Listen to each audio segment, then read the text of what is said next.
Assalamualaikum warahmatullahi wabarakatuh. Anak-anakku sekalian, kelas 11 SMK Negeri Suteraja, selamat ketemu lagi dengan Bapak dalam pembelajaran pemeliharaan mesin sepeda motor. Kali ini Bapak akan menjelaskan bagaimana cara kerja karburator atau sistem bahan bakar konvensional. Untuk itu, mari kita simak pembelajarannya. Oke, anak-anakku sekalian, mohon maaf untuk pembelajaran daring kali ini kita melalui YouTube ya, karena kalau kemarin kita menggunakan Google Classroom,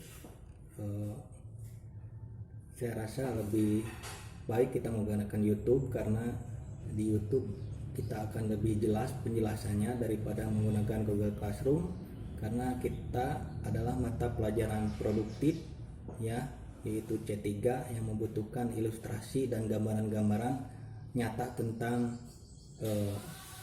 bentuk yang sesungguhnya pada komponen mesin, yaitu di sistem bahan bakar konvensional atau karburator.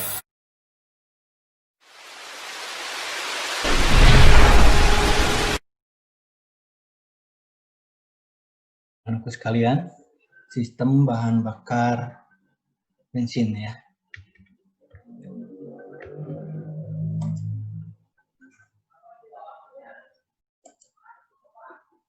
Fungsi sistem bahan bakar bensin adalah satu, sebagai penyuplai bahan bakar, yang kedua, membersihkan bahan bakar dari kotoran, yang ketiga, mengubah bahan bakar cair menjadi bahan bakar gas, dan yang keempat, mengatur suplai bahan bakar sesuai kebutuhan mesin. Komponen sistem bahan bakar bensin. Pertama ada tutup bahan bakar, kedua ada tangki bahan bakar, ketiga ada keran bensin, yang keempat ada saringan bensin, yang kelima selang bensin, yang keenam saringan udara, dan yang terakhir adalah karburator. Pertama, tangki bahan bakar. Ya, tangki bahan bakar itu yang kita tampilkan adalah tangki bahan bakar tipe sport. Komponennya ada 6 komponen utama. Satu adalah tutup tangki, yang kedua saringan bahan bakar dalam tangki, ketiga keran bahan bakar, keempat selang bahan bakar, kelima saringan bahan bakar tambahan, dan keenam pengukur bahan bakar. Tangki bahan bakar tipe sport ditempatkan di atas mesin, berfungsi untuk menampung bahan bakar. Jadi itu fungsi daripada tangki bahan bakar tipe sport. Yang selanjutnya adalah tangki bahan bakar tipe cab. Ya, tipe cab, pertama ada tutup tangki, kedua selang bahan bakar, yang ketiga saringan bahan bakar, keempat cuk otomatis, dan kelima pengukur bahan bakar atau fuel gauge ya, itu. Selanjutnya adalah tutup tangki ya. Tutup tangki itu ada 3 jenis, ada 3 tipe ya. Ada tipe untuk yang A, tipe untuk motor cross, jadi bentuknya seperti ini ya. Yang kedua atau B ini ya, itu untuk cab ya. Dan yang C ini untuk motor sport. Fungsi daripada tutup tangki, satu, penutup dan pelindung lubang pemasukan dari bahan dari air dan debu ya. Dan yang kedua, tempat sirkulasi udara atau pernapasan pada aliran bahan bakar, dan yang ketiga, menjaga bensin agar tidak tumpah. Itu adalah fungsi daripada tutup tangki. Yang selanjutnya adalah keran bahan bakar ya. Keran bahan bakar ini keran bahan bakar untuk yang tipe sport ya. Itu tipe sport. Keran bahan bakar berfungsi untuk membuka dan menutup aliran bahan bakar dari tangki ke karburator. Jadi fungsinya adalah untuk membuka dan menutup aliran bahan bakar dari tangki ke karburator. Selanjutnya keran bahan bakar ya. Keran bahan bakar tipe spot terletak di tengah, ya, atau terletak di tang. Keran bahan bakar, ya, keran bahan bakar tipe spot terletak di tangki dan dilengkapi dengan pengatur bahan bakar cadangan atau biasa kita sebut dengan sebutan res, ya. Jadi res itu adalah bahan bakar cadangan, ya.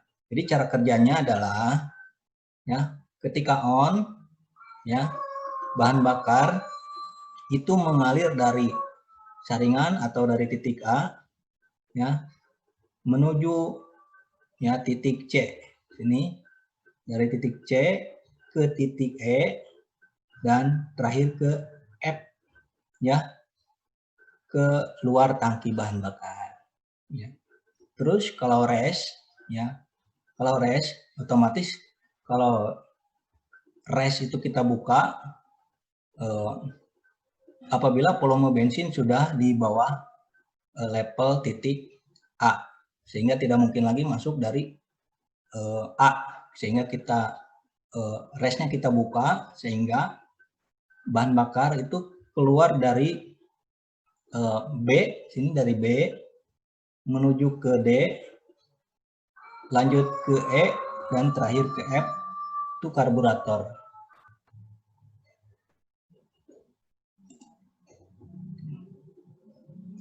Selanjutnya adalah keran bensin otomatis atau auto cook fuel, ya. Ini ketika posisi off dan yang ini ketika posisi on. Jadi keran bensin otomatis ini, ya, memanfaatkan kevakuman, ya, memanfaatkan kevakuman daripada gerak langkah piston naik turun, ya, sehingga terjadi hisapan. Nah, hisapan dari pergerakan piston ini dimanfaatkan untuk, ya, untuk menggerakkan keran bensin atau otomatis. Jadi ini kita umpamakan yang lagi off.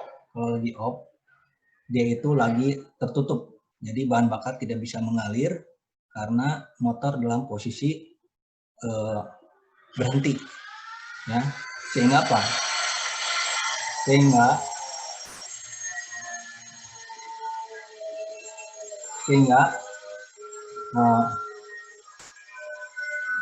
pegas akan mendorong diafragma ke atas sehingga plunyer menutup saluran bahan bakar. Ini plunyer menutup saluran bahan bakar karena diafragma tertekan oleh pegas. Nah, sedangkan yang ini dalam posisi on, jadi motor sudah dalam keadaan posisi hidup, ya. Jadi ketika mesin hidup, ya, kevakuman akan terjadi di intake manifold, ya. Jadi yang saluran ini adalah dihubungkan ke intake manifold sehingga udara yang berada di daerah bawah diafragma itu akan terhisap sehingga, ya, plunyer akan tertarik ke bawah, ya. Sementara pegas kalah karena terjadi kevakuman di bawah di bawah diafragma, sehingga bahan bakar bisa mengalir ke karburator karena plunyer otomatis terbuka.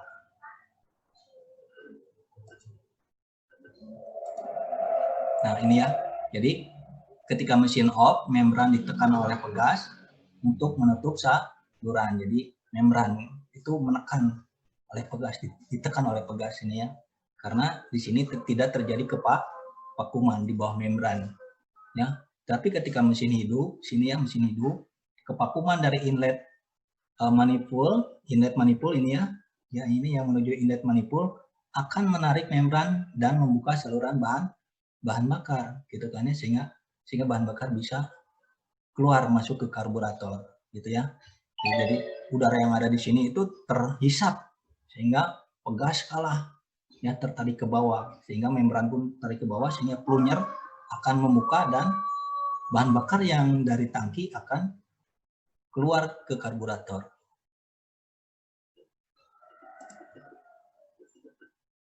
Terus ada saringan udara atau air cleaner ya. Saringan udara atau air cleaner berfungsi untuk menyaring udara yang masuk ke karburator dan ruang bakar. Saringan udara yang kotor menyebabkan ya satu, saluran karburator tersumbat. Jadi saluran yang di karburator itu akan tersumbat seperti saluran main jet, ya slow jet, ya terus lubang langsam dan yang lainnya itu akan tersumbat, ya. Terus piston dan silinder akan lebih cepat aus karena kotoran masuk ya ke ruang silinder atau ke ruang bakar, gitu kan ya. Sehingga ya kalau ada partikel-partikel kecil masuk, ya piston bergerak turun naik di silinder, maka akan mempercepat keausan, gitu ya. Seperti itu. Terus jenis-jenis saringan udara, ya jenis-jenis saringan udara. Pertama ini ya, itu ada saringan udara jenis busa ya, atau uratin ya. Terus yang kedua ada saringan udara jenis kertas, gitu kan ya. Gitu. Nah, cara membersihkan saringan udara itu yang pertama itu bisa dibilas ya, dengan dengan cairan ataupun dengan deterjen atau dengan bensin sekalipun ya.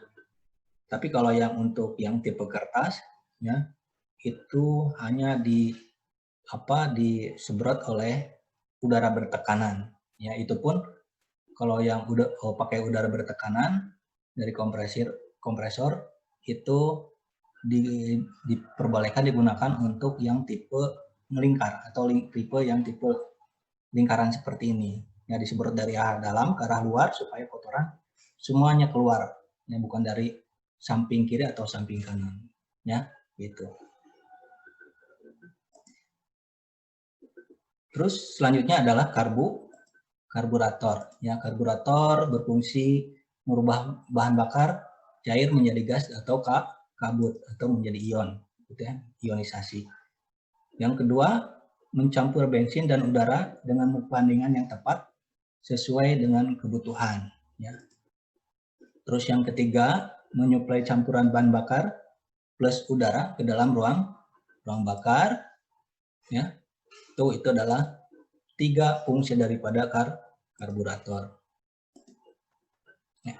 Selanjutnya adalah perbandingan udara dan bahan bakar atau air fuel ratio ya, atau AFR. Ya, pertama itu ada perbandingan antara 1:15 yang artinya untuk membakar habis 1 gram bensin diperlukan 15 gram kadar oksigen dalam udara ya, 35% itu ya. Itu disebut dengan AFR ya. Tuh. Terus yang kedua ada campuran kaya ya.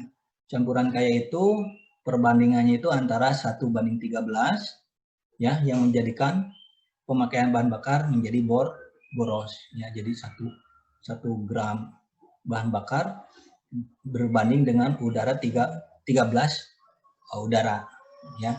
Tuh. Sehingga pemakaian bahan bakar menjadi boros. Terus ada yang ketiga adalah campuran miskin ya. Campuran miskin itu biasanya 1 gram bensin atau bahan bakar berbanding 17 udara ya. Sehingga di sini lebih banyak udara dari ketimbang bahan bakarnya ya, sehingga menjadikan pemakaian bahan bakar menjadi irit ya. Kalau ini 1:13, 1 bahan bakar 13 udara, kalau ini 1 bahan bakar ini 17 udara ya. Kalau ini boros itu kan ya. Kalau yang ketiga ini adalah irit atau campuran miskin. Kebutuhan campuran bensin dan udara pada mesin sangat bervariasi sesuai dengan temperatur ya, beban dan percepatan mesin. Terus putaran stasioner, beban berat, dan percepatan tinggi membutuhkan campuran kaya, gitu kan. Terus yang ketiga, putaran menengah dan beban ringan membutuhkan campuran miskin. Jadi kalau ini tergantung beban, gitu kan, dan putaran, itu kan ya. Tuh. Nah, prinsip kerja karburator, ya. Jadi pertama, tekanan atmosfer, tekanan udara di sekitar kita, udara selalu memenuhi ruang sekitar, ya kita, dan mengalir ke tekanan yang lebih rendah, dari tekanan yang lebih tinggi ke tekanan yang lebih rendah. Terus ada kevakuman. Vakum itu adalah hampa, tidak ada udara di ruang tertutup, gitu ya. Ini seperti ini nih, hampa nih. Kalau ini udara bebas, gitu kan ya. Kalau ini di dalam ruang. Makanya kalau terjadi siklus akan terjadi yang disebut dengan proses vakum, gitu kan ya. Gitu. Terus yang ketiga, prinsip perbedaan tekanan dibuat penyempitan saluran yang disebut dengan venturi. Nah, ini venturi. Ini adalah venturi. Jadi kalau ini barrel, ya, jadi lubang pemasukan udara dari luar itu disebut dengan barrel. Ketika terjadi penyempitan itu disebut dengan venturi. Nih, seperti ini venturi. Fungsinya adalah untuk membentuk tekanan yang lebih rendah. Gitu. Jadi kalau kita, contoh kecil, ketika kita membuka keran dengan selang, ketika pijit selang ujungnya, maka perbedaan daya pancarnya itu akan berbeda ketimbang dengan yang tidak ditutup. Itu. Prinsip kerja karburator, ya.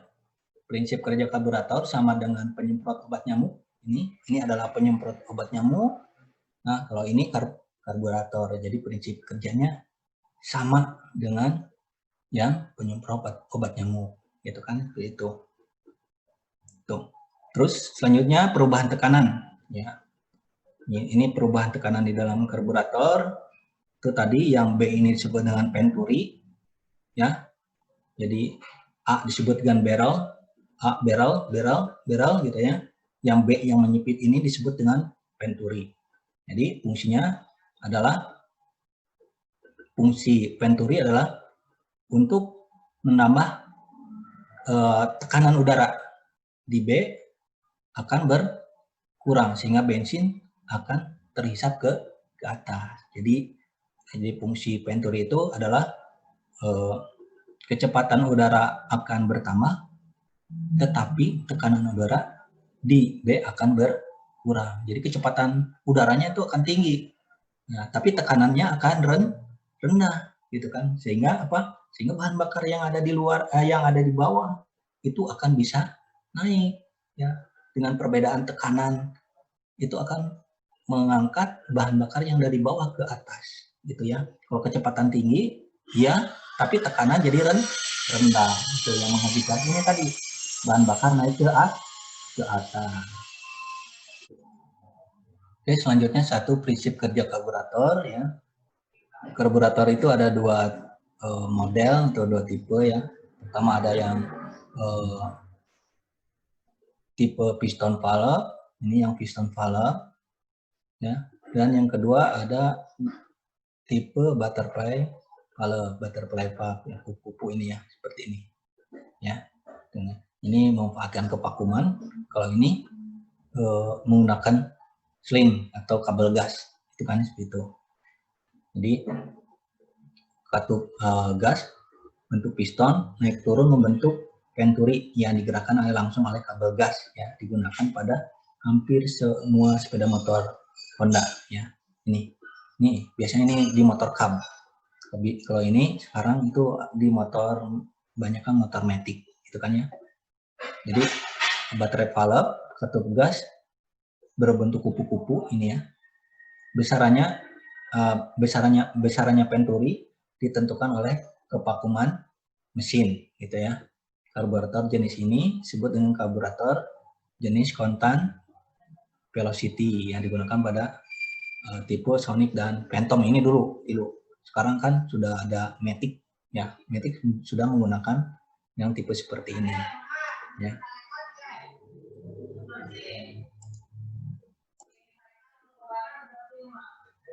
Selanjutnya adalah komponen-komponen karburator. Ini ya, banyak sekali komponen karburator. Ya, dari mulai pelampung atau float ini float chamber, ya ini scape-nya, jarum scape dan seterusnya gitu kan ya, seperti itu. Ini ada yang lebih sedikit. Ini nanti untuk komponen bisa di screenshot saja di videonya ya, supaya kita hafal ya. Ini float ya, float chamber atau pelampung, float sorry atau pelampung. Kalau float chamber ini nih, ini float chamber ya, ini tempat penampungan bensin. Ini kalau ini pelampung float ya. Terus ada main jet, ini ya main jet, ada slow jet dan ada jet holder ya, throttle valve dan sebagainya. Ini harus hafal nanti ya. Nanti kamu screenshot saja, nanti saya akan tes komponen-komponen karburator gitu ya. Selanjutnya adalah cara kerja karburator ya, cara kerja karburator.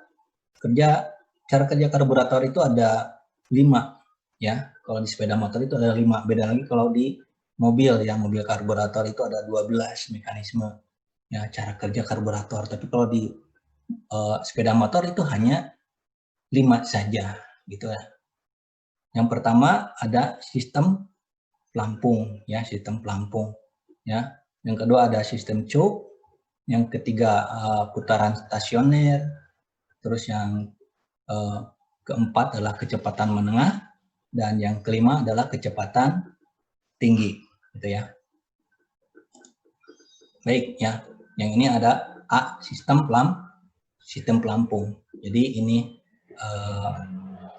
ilustrasinya ya, sistem pelampung itu atau float chamber. Ini float chamber namanya ya, sistem pelampung atau float chamber. Kalau ini yang di tengah ini warna hijau, ini adalah pelampung atau float ya. Tuh. Cara kerjanya ya, cara kerjanya. Jadi ini ya, volume bensin diatur oleh pelampung atau float. Yang kedua, jarum pelampung atau float valve. Cara kerja ya. Jadi jika volume bensin turun, di mana di float chamber, maka pelampung pun akan ikut turun, sehingga float valve ya ikut turun, sehingga membuka saluran bahan bakar yang masuk ke float chamber, sehingga bahan bakar masuk gitu kan ya. Tuh, sehingga volume bensin menjadi bertambah gitu ya. Nah, jika volume bensin turun, yang kedua ya, tadi yang satu jika volume bensin turun, yang kedua jika volume bensin naik ya, jika volume bensin naik sini ya, tadi akibat float valve turun ya, jika volume bensin naik, maka float pun akan ikut naik atau pelampung pun akan ikut naik, sehingga mendorong apa? Sehingga mendorong float valve kembali naik ke atas ya, karena terdorong oleh float arm, sehingga lubang bahan bakar tertutup, sehingga bahan bakar yang dari luar tidak bisa masuk ke dalam, atau dari bensin dari tangki tidak masuk ke dalam ruang float chamber gitu kan ya. Tuh, itu adalah cara kerja sistem pelampung. Jadi harus hafal ya. Jadi jika volume bensin turun ya, jadi kalian tidak boleh hafalkan dulu ininya, yang 1 dan 2, lihat ilustrasinya. Nah, kalau sudah hafal, tanpa melihat kata-kata ini juga, kalian hanya melihat gambar ini, kamu akan hafal karena ilustrasinya sudah terbayang ya. Jadi kamu tidak berada di alam sakambang gitu kan, seperti itu ya. Kalau ada kata-kata tidak ada gambar, kalian itu seperti ada di alam sakambang. Jadi yang dibicarakan A, yang kamu bayangkan B.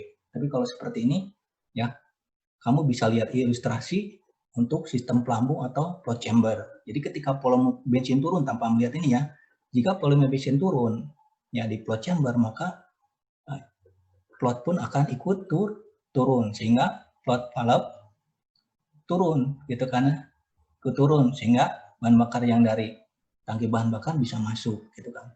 Selanjutnya yang kedua, jika volume bensin naik ya, maka pelampung pun akan ikut naik karena float valve terdorong ke atas, sehingga saluran bahan bakar tertutup ya, mengakibatkan bahan bakar tidak bisa masuk lagi ke float chamber gitu ya. Itu adalah sistem pelampung.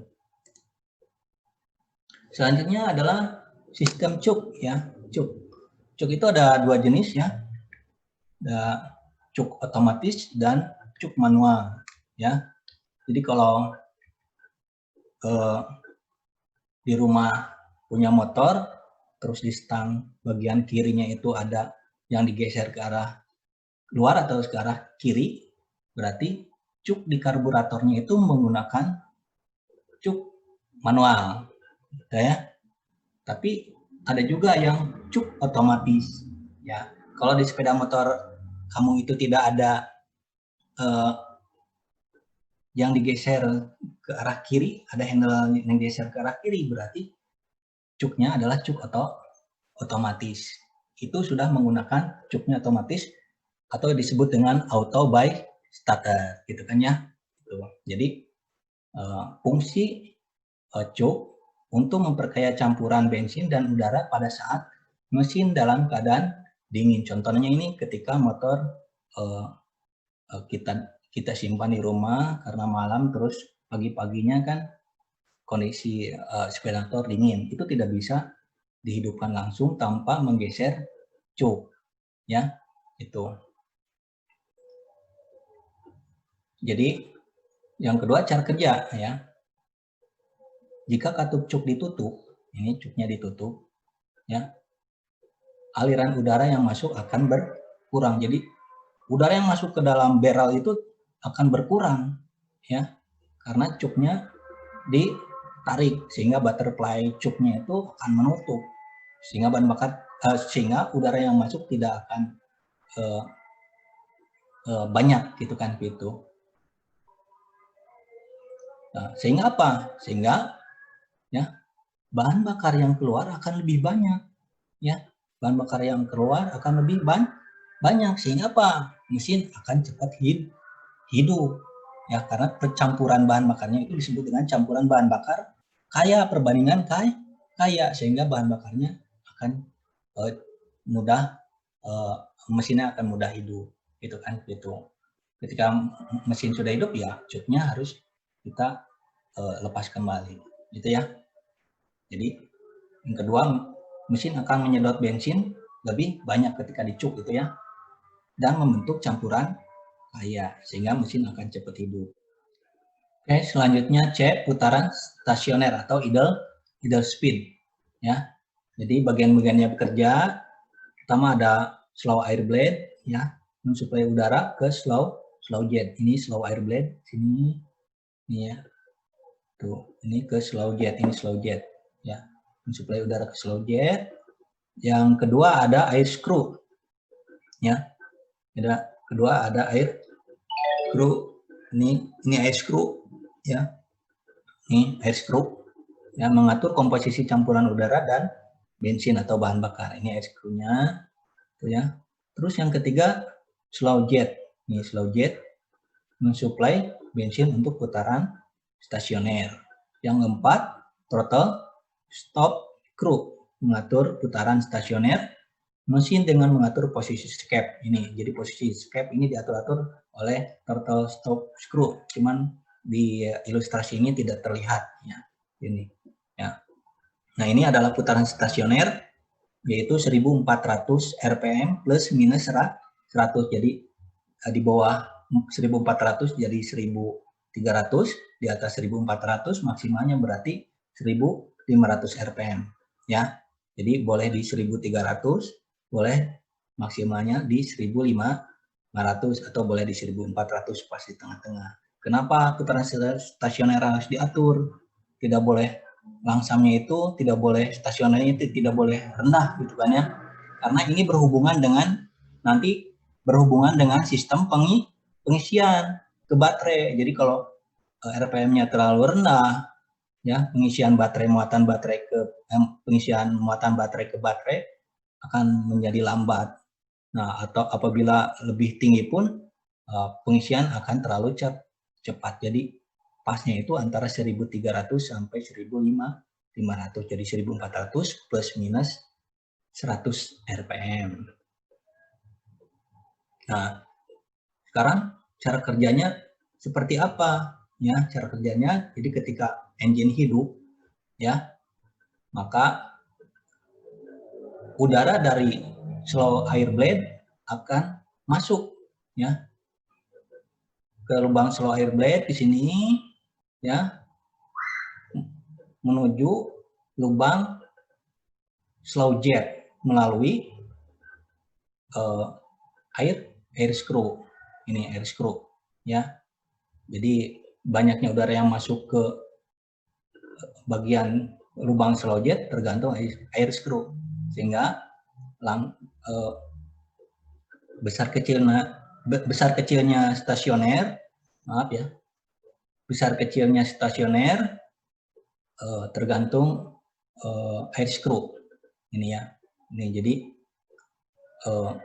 udara masuk dari lubang slow air blade sini, ya. Ini sehingga bahan bakar dari slow jet akan naik ke atas.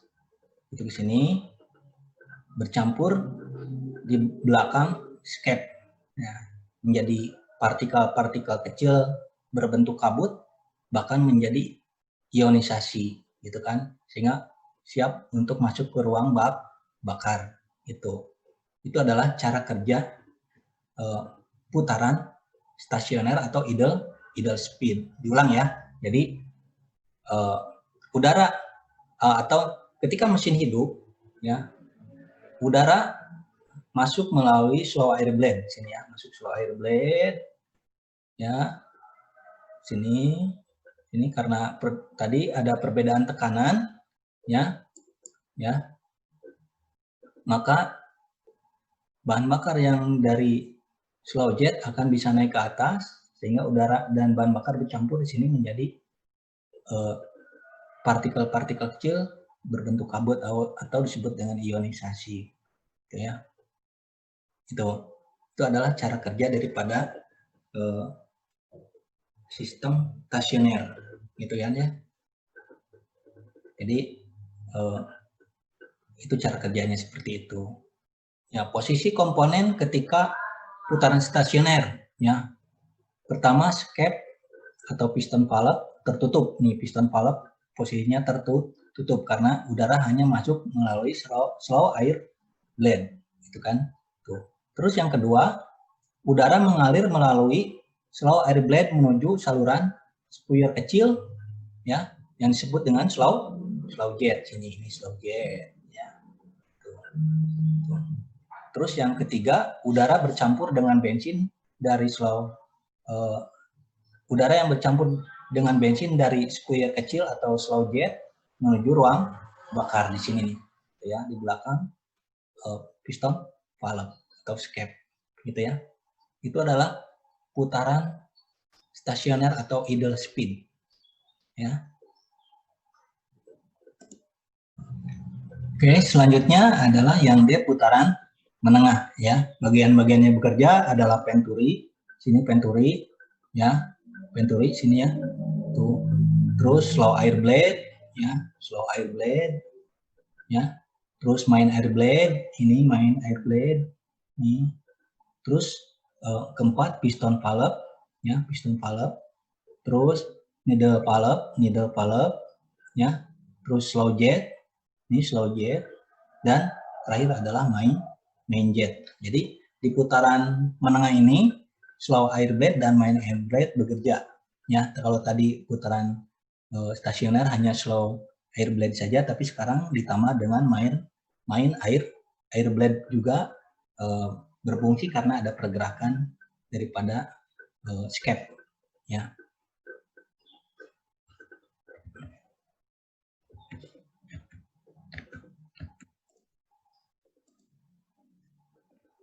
Oke, pembukaan katup itu katup gas ya, 1/4 sampai dengan 3/4. 1/4 sampai 3/4 ini tinggi ini ya. Tuh. Terus udara mengalir melalui atau dari saluran Venturi. Ini dari saluran Venturi. Ya, ini saluran Venturi nih. Ini Venturi ini. Sebenarnya kalau yang depannya itu disebut dengan barrel ya. Jadi udara mengalir melalui saluran Venturi, terus slow air blade, terus main air blade. Jadi udara disuplai dari 3. Jadi dari slow air blade, main air blade, gitu kan ya, seperti itu. Terus jarum skep atau jet needle terangkat mengikuti pergerakan piston skep atau piston valve, ya. Terus yang keempat, bensin mengalir melalui sphere utama, main jet, dan sphere kecil slow jet. Jadi ketika mesin handle gasnya kita tarik 1/4 sampai 3/4, maka udara akan masuk dari lubang Venturi atau dari barrel sini, tekannya tuh. Dan dari slow air blade juga sama masuk, dan dari main air blade juga sama ya, sehingga bahan bakar itu disuplai dari slow jet dan main jet gitu kan. Jadi bahan bakar masuk sini ya, karena handle gas sudah ditarik, katup sudah terbuka ya, 1/4 sampai dengan 3/4 itu ya, seperti itu ya. Itu jadi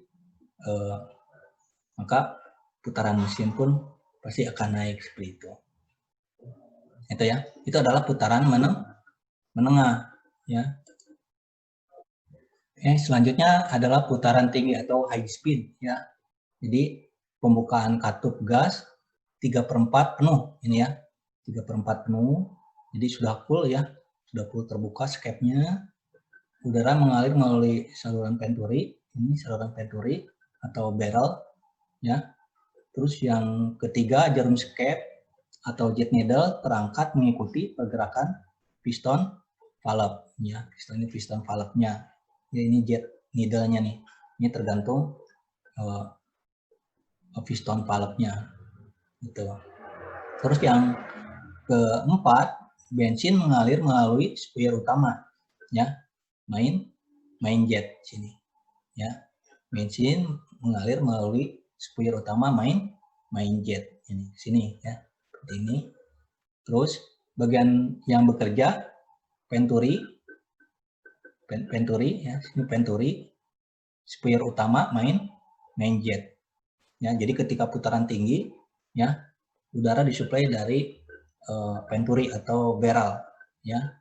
Bahan bakar disuplai dari main jet atau dari sphere utama, sehingga bahan bakar karena ada perbedaan tekanan di sini lebih rendah daripada di bawah, maka bahan bakar akan bisa naik ke atas gitu kan ya, karena ada saluran yang nyempit disebut dengan Venturi itu ya. Itu yang disebut dengan putaran tinggi ya. Itu cara kajiannya seperti itu. Mungkin itu yang bisa Bapak sampaikan, kurang lebihnya mohon maaf bila penyampaiannya kurang berkenan. Silakan yang belum subscribe supaya mendapatkan notifikasi selanjutnya. Jangan lupa protokol kesehatan, jaga jarak, mencuci tangan, dan menggunakan masker. Assalamualaikum warahmatullahi wabarakatuh.